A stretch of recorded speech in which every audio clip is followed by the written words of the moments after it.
Assalamualaikum warahmatullahi wabarakatuh. Selamat pagi bagi yang menyaksikan video ini pagi dan selamat siang bagi yang menyaksikan video ini siang dan selamat sore menjelang malam bagi yang menyaksikan video ini sore atau malam.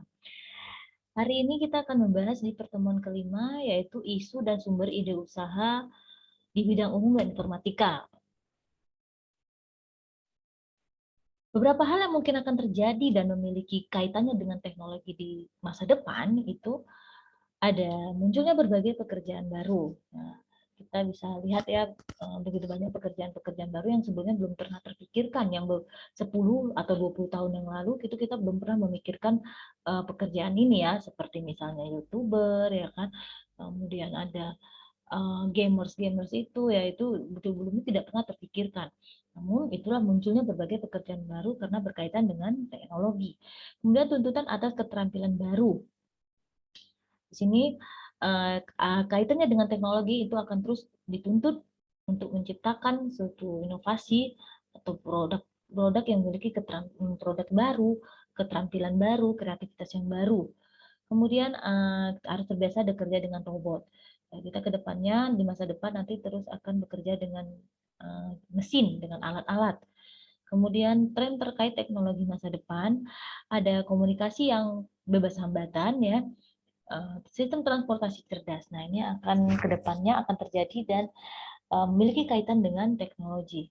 Ide menjadikan peluang.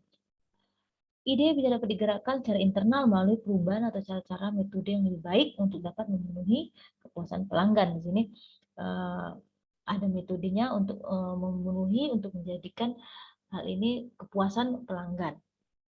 Kemudian ide dapat dihasilkan dalam bentuk produk dan jasa yang baru. Ide itu dapat dihasilkan dalam bentuk modifikasi, misalnya memodifikasi pekerjaan atau memodifikasi cara melakukan suatu pekerjaan. Peluang. Peluang itu adalah, atau peluang usaha adalah kesempatan yang dimiliki seseorang untuk mencapai tujuan, baik itu keuntungan, uang, kekayaan, dengan cara melakukan usaha yang memanfaatkan berbagai sumber daya yang dimilikinya. Kemudian peluang itu muncul karena adanya masalah, karena adanya kebutuhan, karena adanya keinginan, dan karena adanya diciptakan.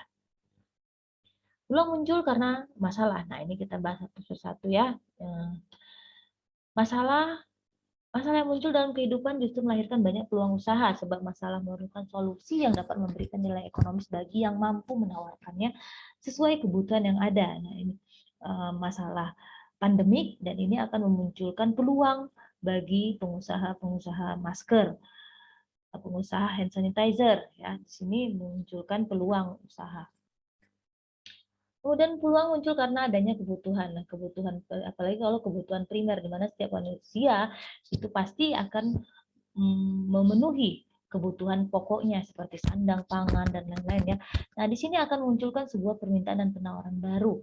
Maka akan melahirkan peluang penawaran di mana setiap saat permintaan akan kebutuhan pokok tersebut akan semakin meningkat. Nah, di sini memunculkan sebuah nilai ekonomis kalau produk atau jasa yang kita hasilkan itu sangat berkaitan dengan kebutuhan pokok atau kebutuhan yang dibutuhkan oleh masyarakat setiap hari.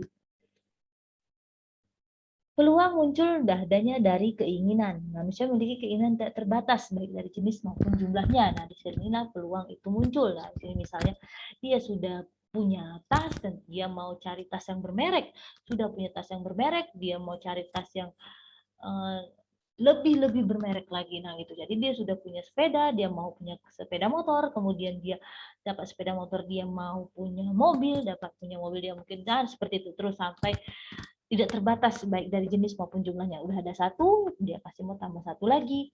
Nah, nggak cukup dua, harus tambah tiga lagi. Nah, seperti itu. Jadi setiap konsumen itu punya keinginan yang sangat tidak terbatas ya. Di sini kesempatan akan menjadikan sebuah peluang menciptakan produk-produk atau jasa baru. Peluang muncul karena diciptakan. Nah, seorang usaha ini hubungannya dengan kreativitas ya. Dicirikan dengan banyak pemikiran baru, ide baru, dan mencoba mengimplementasikan hasil pemikirannya sehingga bisa menciptakan nilai tambah dari setiap produk dan jasa yang dihasilkan. Dia sudah membuat suatu produk atau jasa, di sini dia tetap harus dituntut bagaimana menciptakan produk yang inovatif. Perhatikan kalimat berikut ya. Orang bodoh menyanyiakan peluang, sementara orang pintar menunggu peluang. Namun ada lagi orang bijak mencari peluang. Namun yang paling the best, orang yang pintar dan bijak akan menciptakan peluang. Silahkan pilih yang mana dirimu. Ciri-ciri peluang usaha yang baik itu, satu, harus bersifat orisinil, artinya belum ada yang membuatnya. Kemudian harus dapat mengantisipasi perubahan persaingan dan kebutuhan pasar. Produk atau jasa tersebut harus bisa mengantisipasi permintaan, persaingan, bahkan perubahan-perubahan yang terjadi nanti saat dilemparkan ke pasar. Kemudian ada sesuai dengan minat. Nah, sesuai dengan minat artinya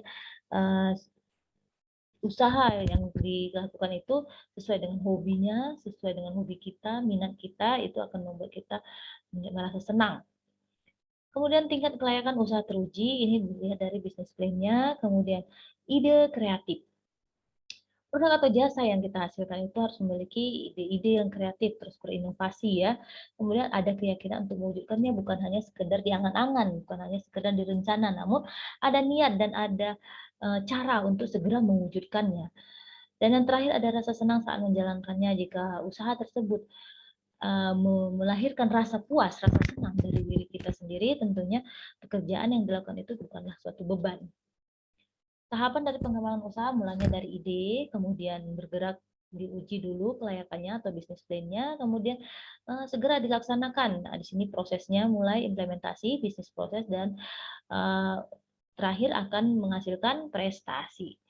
Sumber ide usaha itu bisa berasal dari pengalaman, bisa berdasarkan dari kesukaan, minat, hobi, kemudian berdasarkan keahlian. Nah, seperti kalian ya yang memang sudah background-nya latar belakangnya teknik informatika, sistem informasi, nah ini sudah menjadi cikal bakal, sudah menjadi modal berdasarkan keterampilan atau keahliannya, bisa menjadikan ide usaha baru, membuat inovasi baru. Nah, senang berkreasi, senang melakukan sesuatu, membuat suatu hal-hal yang baru. Nah, ini sudah menjadi sumber ide usaha. Kemudian menyesuaikan dengan kebutuhan sekitar dengan mengamati lingkungan sekitarnya ya, menyesuaikan dengan kebutuhan. Artinya up to date terus ya. Selalu mengikuti tren, selalu mengikuti perkembangan zaman, dan merupakan usaha warisan. Nah, ini sumbernya ide usaha terakhir kalau meneruskan usaha keluarga. Alasan kenapa mahasiswa khususnya jurusan informatika, baik informatika atau sistem informasi itu harus memulai bisnis di saat kuliah. Kenapa? Karena pengembangan kemampuan dari materi yang didapat di bangku kuliah. Kemudian pengetahuan itu bukan hanya pemahaman saja, tapi untuk memahaminya, suatu pengetahuan tersebut diperlukanlah praktek. Nah, disinilah prakteknya sambil bekerja. Kuliah, ilmunya, dan dipraktekkan di saat bekerja. Alasan kenapa mahasiswa khususnya jurusan informatika harus memulai bisnis di saat kuliah juga ya. Satu, karena untuk membangun relasi. Ada pepatah mengatakan kualitas manusia dilihat dari kualitas relasinya. Sangat penting membangun relasi dan personal branding sejak awal. Carilah sebanyak-banyaknya relasi saat masih kuliah, namun tetap diingat bukan hanya banyak, namun juga berkualitas. Nah, di sini kesempatan mencari teman ya, membangun relasi, memperkenalkan produk atau jasa, karena kita sudah punya produk atau jasa yang akan kita jual. Dan saat ini kita juga punya teman-teman. Nah, di sini kita akan membangun jaringan ya, membangun